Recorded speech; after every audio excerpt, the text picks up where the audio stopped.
yang mengikuti permasalahan ini adalah bahwasanya kami bercelana pendek, kami mancing, kami merokok. Iya, itu benar. Itu semua hal yang kami yakini kehalalan. Bercelana pendek, so what? Kami mancing, so what? Kami ngerokok, so what? Walau, itu hal yang kami yakini kehalalan. Kalau antum berpahaman rokok itu makruh, kalau antum berpahaman pendapat rokok makruh, ya antum mesti konsisten. Kalau makruh makruh, kalau haram haram. Ini kadang ada orang nih pas ditanya apa hukum rokok, haram, pas dikasih makruh. Nah, itu namanya inkonsistensi. Konsisten itu artinya kalau haram haram, kalau makruh makruh. Jangan mencela-mencela. Beli jam supaya khotib tak kelamaan khutbah. Saya sebagai khotib tak mungkin saya nengok-nengok jam. Khotib itu kita mau menengok. Khotib tak boleh lebih 20 menit. Panjang-panjang khutbah, orang mau masuk kantor.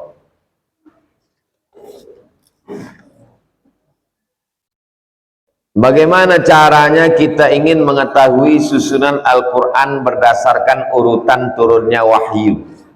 Ada orientalis, oriental timur, orientalis orang barat yang mengkaji tentang timur, mau menyusun Quran berdasarkan kronologis turunnya. Dicobanya, gagal, tak bisa. Jadi kalau Quran kronologis turunnya, susunannya tidak. Al-Fatihah dulu. Iqra bismi rabbikal ladzi khalaq, khalaqal insana min 'alaqin, iqra wa rabbukal akramul ladzi 'allama bil qalami 'allamal insana ma lam ya'lam. Lalu Nabi pulang diselimuti oleh Khadijah. Datang malaikat, ya ayyuhal muddatsir qum fa'anzir. Habis itu kemudian turun lagi wahyu, wa anzir ashiratakal aqrabin, beritalah peringatan kepada keluarga dekatmu. Habis itu kemudian Nabi naik ke atas bukit Safa. Seandainya ku katakan di belakang bukit Jabal Abi Qubais ini ada orang mau menyerang Makkah, kalian percaya? Kami percaya, kata orang Makkah. Seandainya ku katakan aku dapat wahyu, kalian percaya? Kata Abu Lahab, tabban laka ya Muhammad, celaka engkau. Turun ayat tabbat yada abi lahabil. Jadi mau disusunnya Quran menurut kronologis turunnya. Orientalis ini kan macam-macam pikiran. Mau disusunnya Quran versi kronologis, gagal. Jadi kalau antum mau nyoba, boleh coba, tapi saya yakin gagal juga. Bagaimana caranya kalau kita ingin mengetahui susunan Quran berdasarkan urutan turunnya wahyu? Baca Asbabun Nuzul karya Imam Al-Wahidi, baca Asbabun Nuzul karya Imam Jalaluddin Abdurrahman As-Suyuti, baca kitab-kitab tafsir. Tapi kalau mau disusun secara kronologis turun, tak bisa. Apakah ada buku yang membahasnya Pak Ustadz untuk mengetahui nilai sejarahnya? Baca kitab tafsir. Dalam tafsir itu makna mufradat, al-munasabah, keserasian, keselarasan antara ayat dengan ayat sebelumnya, antara surat dengan surat, qiraatnya, yang satu dibaca yu'minuna, yang satu dibaca yu'minuna, yang satu dibaca fatabayyanu, yang satu dibaca fatasabbatu, balaghah, na'budu iyyaka dengan iyyaka na'budu, ma'ani bayannya. Lalu kemudian di situ dilihat juga keindahan sastra bahasa Arabnya. Lalu kemudian di situ ada makna aspek akidahnya, ada di dalamnya aspek fikihnya, hukum halal haram makruh mubah sunat muakkadnya. Di dalamnya juga dikaji tentang sosiologi, antropologi. Tafsir yang paling besar, tafsir Al-Kabir, ditulis oleh Imam Fakhruddin Ar-Razi, meninggal 606, semeter panjang. Namanya Mafatih Al-Ghaib, karena besar disebut tafsir Al-Kabir. Tapi bahasanya bahasa klasik 700 tahun yang lalu, susah.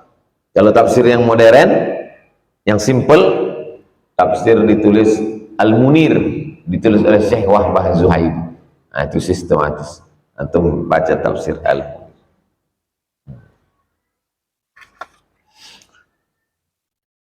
Saya mau bertanya, bagaimana jika ada teman non-muslim numpang makan di rumah kita? Ada kawan kita tak Islam, makan dia di rumah kita. Pakai peralatan makan kita, dipakainya sendok kita, dipakainya piring kita. Apakah dia balik, kita pecahkan piring ini? Sendok ini kita buang. Idza walawal kalbu fi ina'i ahadikum, kalau ada anjing yang menjulurkan air liurnya ke tempat air minum kamu, fa ahriquhu, maka tumpahkan. Setelah itu disamak tempat air itu, bejana itu. Disamak itu maksudnya siram 7 air. Satunya dengan air tanah. Masukkan tanah, lihat ke dalam tanah, masukkan goncang, siramkan ke dalam mangkuk tadi. Sekali dengan air tanah, 6 kali dengan air mutlak, air suci mensucikan. Itu pada binatang, anjing, babi. Adapun kepada orang non muslim, kalau dia datang bertamu ke rumah kita, bekas makannya itu tidak najis. Kalau kita bersalaman sama dia, bukan disamak. Nah, jadi kalau kita punya kawan, ya tetap biasa aja, dicuci macam biasa. Pakai deterjen Pak Ustadz, nah itu serahlah. Bagaimana seharusnya jika kita dikasih makanan oleh kawan kita? Saya dulu bertetangga sama tak Islam, selalu dia mengasih makanan, kasihnya makanan, tapi makanan yang membungkus, makanan kue kaleng, minuman botol, minuman kaleng. Dan dia tahu, kita udah saling tahu, dia tahu bahwa saya tak akan makan makanan yang dimasak, karena udah saling mengerti, udah saling paham. Ya, dia kasih makanan, dia kasih kue kaleng, dia kasih makanan, saya makan. Nabi dikirimi oleh Raja Mesir, namanya Jirjis, panggilannya Mukaukis, Raja Alexandria, Paus, karena kepausan Mesir tidak ikut Paus di Vatikan, mereka punya Paus sendiri. Waktu Nabi berkirim surat Nabi itu dibawa oleh sahabat namanya Hatib bin Abi Balta'ah, dibaca oleh Paus, dikirimnya hadiah kepada Nabi. Di antara yang dikirimnya adalah asal banha, asal madu. Banha, satu tempat di Mesir produsen madu. Diminum Nabi, habis. Makanya kalau ada antum dikasih minuman kaleng sama kawan antum, takut antum minum, kasih ke saya, biar saya habiskan. Umumnya di beberapa daerah yang satu suku beda agama itu sudah saling paham. Acara nikah anak biasanya dibuatkan 2 tenda, ini tenda Islam, ini tenda tak Islam. Di Sumatera Utara tidak pernah ada perang antara Islam Batak dengan Batak Kristen, tak pernah. Bacaan itu sejarah dari dulu, tak pernah. Kenapa? Karena suku, orang bersuku kuat. Tak pernah orang Batak Islam sama Batak Kristen perang, karena kekuatan ikatan suku, ikatan marga. Jadi kalau menikah mereka, dia udah punya tenda, itu tenda Islam, itu tenda, dia datang. Dan kita pun kalau datang tak pula kita barakallah, dia bilang barakallah, ya selamat menempuh hidup baru, sukses selalu. Pas acara makan, tenda kita lah, pula kita ke situ. Tenda ada tulisnya, tenda cateringnya catering orang Islam, piringnya piring orang Islam, yang itu makan. Yang pula latah pula ke situ. Latah pula ke situ, panggil sini kita. Aku kuahnya aja sedikit kan.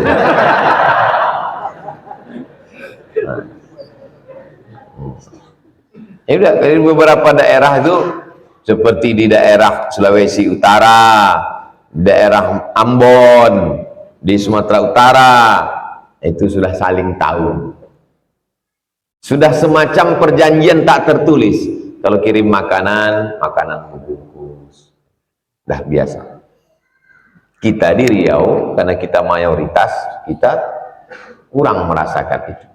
Tapi kalau di tempat yang kita minoritas atau 50-50, 50-50, nah itu sudah berjalan dengan baik, insya Allah.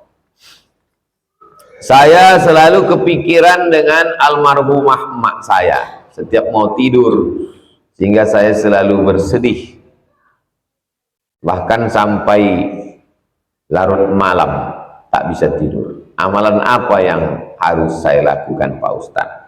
Asal ingat baca Al-Fatihah. Asal ingat. Begitu antum ingat, putus ingatan itu, langsung baca Al-Fatihah. Untuk almarhum ayah, almarhumah, baca Al-Fatihah. Habis itu kalau panjang waktu, baca Yasin. Baca Yasin. Qul huwallah 3 kali, Al-Falaq sekali, An-Nas sekali, Al-Fatihah sekali, pangkal Al-Baqarah sampai wa ulaika humul muflihun, ayat kursi, ujung Al-Baqarah lillahi ma fis samawati, tahlil 100 la ilaha illallah. Ya Allah, sampaikanlah pahala bacaan Fatihah sekali, Qul huwallah 3 kali, Al-Falaq sekali, An-Nas sekali, pangkal Al-Baqarah, ayat kursi, ujung Al-Baqarah, tahlil 100 kepada almarhum. Beli ikan nasi bungkus, bawakan ke panti asuhan, kuhadiahkan untuk almarhumah. Belikan air sekotak, antarkan ke masjid hari Jumat, hadiahkan untuk almarhumah. Jadi kalau ada orang menganggap nanti hati ini akan sembuh dengan berjalannya waktu, itu orang yang ngomong gitu itu belum mati maknya. Kalau ada orang ngomong gitu, nanti dengan berjalannya waktu, tanya, mak kau masih hidup? Masih, gak usah kau cakap. Nanti orang mati mak kau.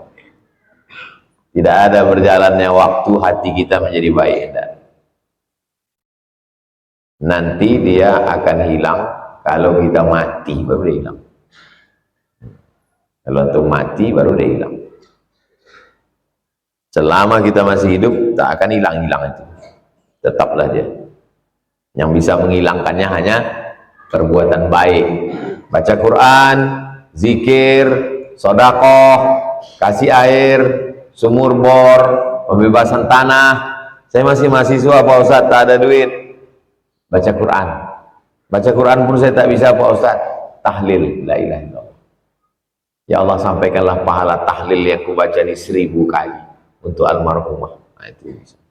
Lain daripada itu bukan kuasa kita. La yukallifullahu nafsan illa wus'ah. Kematian adalah obat dari segala penyakit. Penyakit sombong, penyakit angkuh, apa obatnya? Mati. Asal sudah mati, selesai penyakit. Kerinduan, mati. Antum yang rindu dengan almarhumah mak, sabar, nanti mati, hilang. Tidak ada obat lain. Jatuh cinta tak jadi nikah, mati. Kematian adalah tempat peristirahatan bagi para pencinta, bagi para orang-orang yang berkasih sayang. Makanya sahabat Nabi itu mereka cepat ingin supaya bertemu dengan Nabi Muhammad SAW. Saya ingin bertanya, saya sudah berumur 78 tahun. Saya pelupa. Bagaimana doa supaya tak lupa?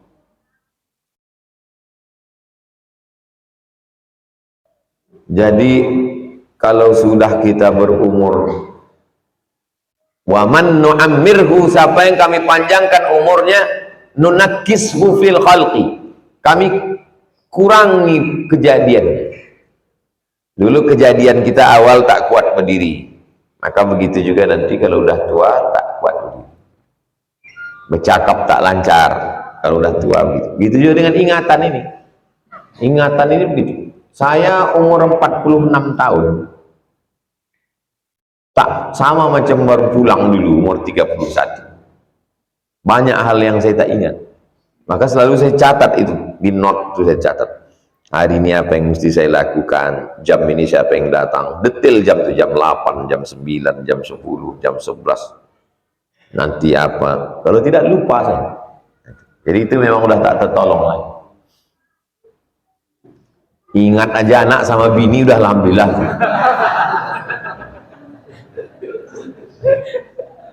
Nah, jadi kalau kita udah umur 78, ingat. Adapun tentang masalah sembahyang, sholat, kadang lupa rakaat berapa, maka ayatnya yang panjang-panjang. Iftitah, Fatihah, ayat, kulhu, inna ataina, wal asri, ruku, sujud. Karena kena penyakit namanya demensia. Demensia itu ingatan yang tak, ada yang lebih parah lagi, amnesia. Na'udzubillah. Adapun amalan untuk menguatkan diantaranya adalah banyak berzikir. Subhanallah zikir, alhamdulillah zikir, Allahu Akbar zikir, la haula wala quwata illa billah zikir, sholawat zikir. Tapi afdalul zikri la ilaha. Banyak orang antara sholawat dengan la ilaha illallah. Allahumma sholli. Makanya kadang orang kalau lupa, jangan itu Allahumma sholli ala sayyidina Muhammad. Karena sholawat mengingat Allahumma sholli ala sayyidina, banyak berselawat atau la ilaha illallah. Bagaimana solusi anak suka main judi online? Sudah terlalu parah sampai orang tua terutang. Laporkan ke polisi. Anak yang main judi online, anak yang menjual harta orang tua, anak yang pakai sabu narkoba, jangan panggilkan ustadz menceramahinya, jangan lagi dinasehati, laporkan ke polisi, masukkan ke penjara. Tak ada obat lain. Kejam kali Ustadz Somad ini. Jadi saya ceramah di salah satu masjid. Habis ceramah itu diundang makan. Habis acara makan disuruhlah saya mendoakan, menasehati. Saya bilang ini tak bisa pakai doa, tak mampat nih pakai doa. Jadi gimana Pak Ustadz? Masukkan ke penjara. Kamu marah nih sama saya? Saya kasih nomor Pak Didik BNN, Badan Narkotika. Bulan depan saya datang lagi, saya tengok senyum orang itu. Gimana anaknya? Alhamdulillah Pak Ustadz, udah masuk. Rupanya dia berpikir lama, dia berpikir. Bulan berikutnya sehat anak tuh, pulang dari Bandung sehat. Bulan berikutnya nikah gendong anak. Dengarkan cakap saya. Saya orangnya tak pandai basa-basi. Singkap daun, nampak buah. Kalau tangkap saya, tangkap katanya. Kalau tak berani kalian melaporkannya, kasih ke saya alamatnya, biar aku laporkan. Laporkan. Tak ada pakai nasihat-nasihat. Dulu di sini ada yang ngirim surat mengaku Imam Mahdi.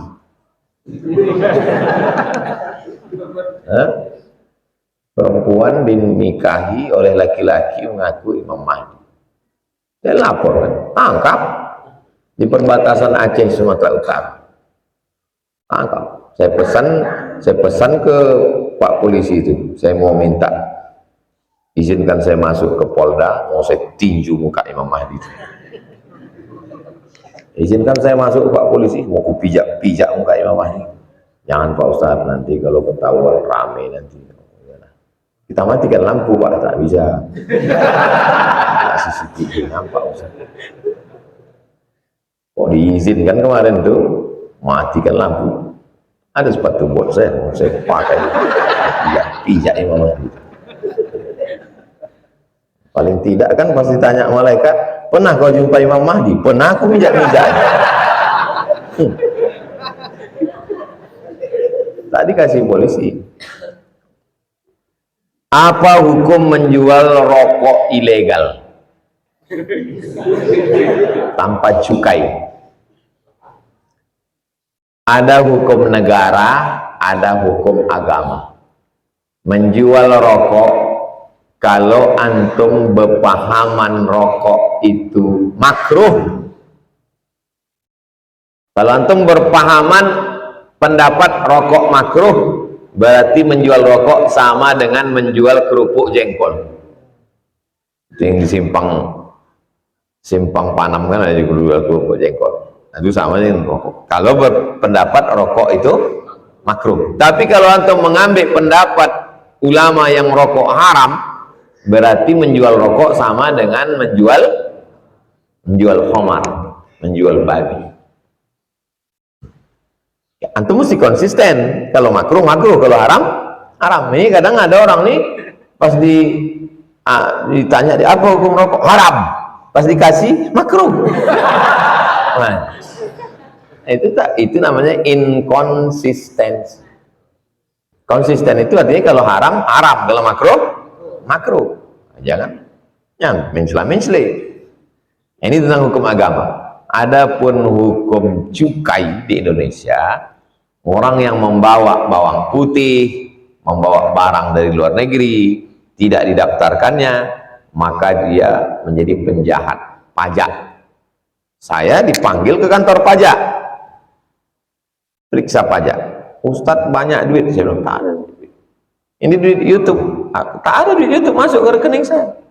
Semua di YouTube habis masuk ke yayasan untuk beli beras, untuk sekolah, gaji guru, seperak ada tak ada. Tapi ini mesti dia potong pajak, ambil lah. Bukan duit saya. Kalian mau potong berapa persen, kalian potong. Kan duit saya.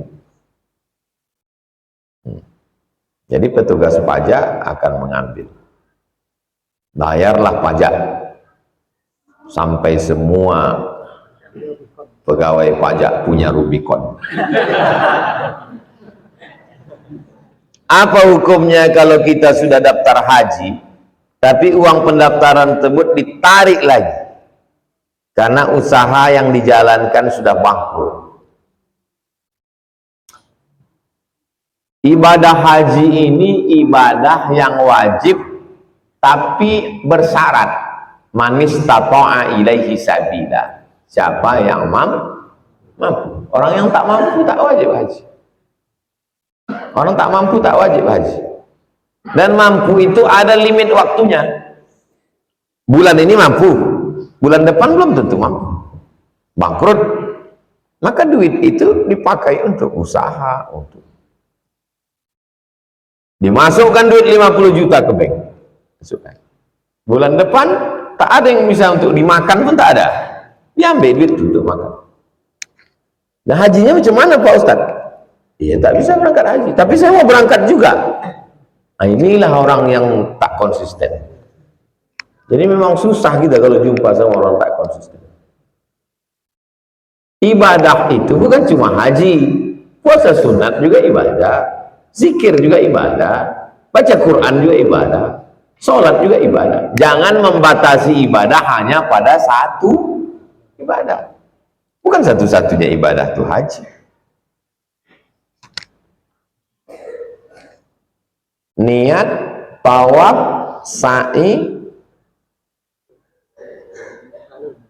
niat, tawaf, sa'i, wukuf, tahallul, tartib.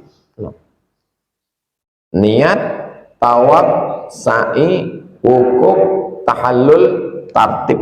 6 rukun haji. Asal tercapai 6 itu selesai haji. Rupanya kalau tak haji kita tak masuk surga. Bukan syarat masuk surga itu haji. Banyak orang tak haji masuk surga, banyak juga haji masuk neraka. Jadi bagaimana cara berpikir kita ini, jangan kita batasi sempit. Cuma nih kalau tak haji, bisa haji alhamdulillah, tak bisa haji ya nggak apa-apa. Tapi yang punya duit banyak tak mau berangkat haji, itu bermasalah.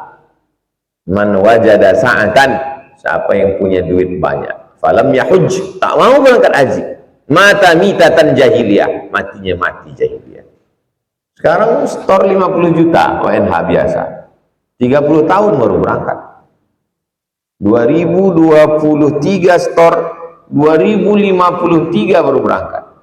Jadi kalau saya store sekarang umur 46, berarti umur 76 mau berangkat. Diazankan orang. Kenapa kau azankan aku? Jenazah nih Pak Ustaz. Jadi jangan membatasi amal hanya pada satu. Stres kita kalau membatasi amal. Pintu surga, ada yang masuk surga dari babus sholah, ada yang masuk surga dari babur rayyan karena puasa, ada yang masuk surga dari babus sedekah, ada yang masuk surga dari babul jihad, ada yang masuk surga dari babul kauziminal ghaiz, pintu menahan marah.